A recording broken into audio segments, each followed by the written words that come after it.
যে আমার বয়সে একটা মেয়ে এত কেন ট্রাভেলিং করছে। আসলে অনেকেই ভাবে যে নায়িকা হওয়ার পরে প্লেনে চড়েছি, এখন আমি বাইরে গেলে অনেক ভালো করে ছবি দেওয়ার চেষ্টা করি। বললাম যে আমি খুব চঞ্চল, আমি প্রচন্ড চঞ্চল। দেশের বাইরে বেশিরভাগ সময় থাকা হয়, কেন থাকা হয়? বিজনেসের কারণে, ফ্যামিলি বিজনেসের কারণে। আমি কোম্পানি ডিরেক্টর, আমি একটা ইন্টারন্যাশনাল কোম্পানি ডিরেক্টর, সো আমাকে এই কারণে আসলে দেশের বাইরে প্রচুর পরিমাণে যেতে হয়। সো আপনার যারা ফ্যানরা রয়েছে তারা আপনাকে চিত্রনায়িকা হিসেবেই দেখে, বিজনেস পার্সন হিসেবে দেখে না। সো সেই সময় যখন আপনি বিজনেস পার্সন থাকেন তখন কি কি করেন বা কি বিজনেস, এগুলো নিয়ে একটু বিস্তারিত জানতে চাই। হ্যাঁ, বিস্তারিতর ভিতরে আমাদের আইটি বিজনেস আছে ফ্যামিলিগতভাবে, এটা সবাই জানে এটা, এবং আজকে তো ফার্স্ট না, এবং অল ওভার বলা যায় যে যখন থেকে আমি মিডিয়াতে এসেছি, কারণ সবাই আসলে অনেকেই ভাবে যে নায়িকা হওয়ার পরে প্লেনে চড়েছি, বিষয়টা আসলে ওরকম না। যারা আমাকে আগে থেকেই চেনে এবং ছোটবেলা থেকেই চেনে তারা জানে যে আমি অনেক ছোটবেলা থেকেই ট্রাভেলিং করি।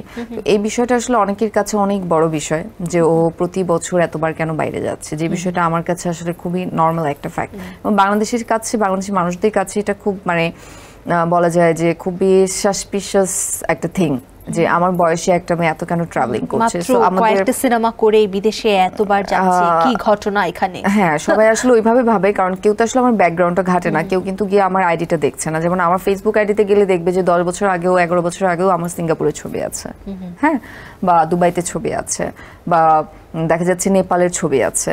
মানে যেসব দেশে ঘুরতে যাওয়া হয় বা যেসব দেশে আমার কাজে যাওয়া হয়, ব্যাংককের ছবি আছে, সেগুলো কিন্তু কেউ দেখছে না। কিন্তু আজকে যখন আমি 2018 পরে হিরোইন হয়েছি, নায়িকা হয়েছি, তখন থেকে সবাই হিসেব করছে যে আমি কত দেশে যাচ্ছি, কতদিন থাকছি, কি খাচ্ছি, কি পড়ছি, কি চড়ছি, কোথায় যাচ্ছি।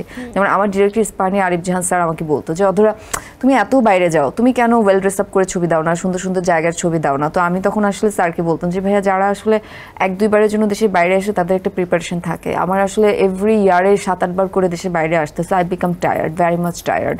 সো এটা নিয়ে ভাই আসলে খুব মন খারাপ করতো। আই হোপ যে উনি এখন খুশি হবে যে এখন আসলে আমি অনেক কিছু চেঞ্জ করেছি, এখন আমি বাইরে গেলে অনেক ভালো করে ছবি দেওয়ার চেষ্টা করি আমার দর্শকদের জন্য, আমার শুভাকাঙ্ক্ষীদের জন্য।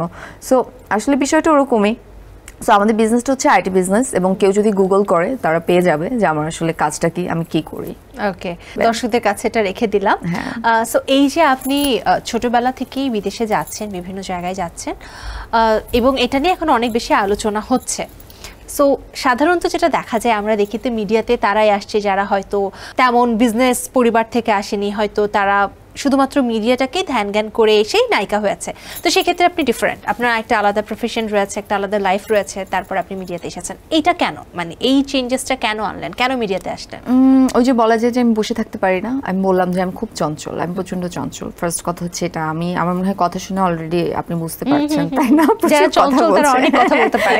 আমি কিন্তু প্রচুর নড়াচড়া করছে একদম, মানে আমাকে যেরকম, আমি ফার্স্ট যখন মিডিয়াতে আসবো, তো আমার একটা আপু ছিল, বলবো টুম্পা আপু, ওনার কাছে আমি কিছুদিন ক্লাস করেছিলাম যে নায়িকা হতে গেলে আসলে কি কি করতে হয় বোঝার জন্য। হ্যাঁ হ্যাঁ, তো তখন উনি বলেছে আমাকে যে এইভাবে মানে শিখাতো আমাদেরকে যে যেটা হয় যে লাক্সে যারা যায় তাদেরকে কিন্তু একটা বেশ মানে অনেক কিছু শিখিয়ে তারপরে পাঠায়, যে হ্যাঁ যে এভাবে বসে কথা বলতে হবে, হ্যাঁ, সো মানে এত মুভমেন্ট করা যাবে না, যেমন মুভমেন্ট করছে, আমার চুরির আওয়াজ হচ্ছে, তাই না, অনেক কিন্তু ডিস্টার্ব হচ্ছে, অর্নামেন্টসের আওয়াজ হচ্ছে, তো ওই জিনিসগুলো আসলে আমাকে দিয়ে হয় না। সো আমি ওই যে বললাম যে কমফি, গুড লুকিং দুটোই আমার একসাথে লাগে।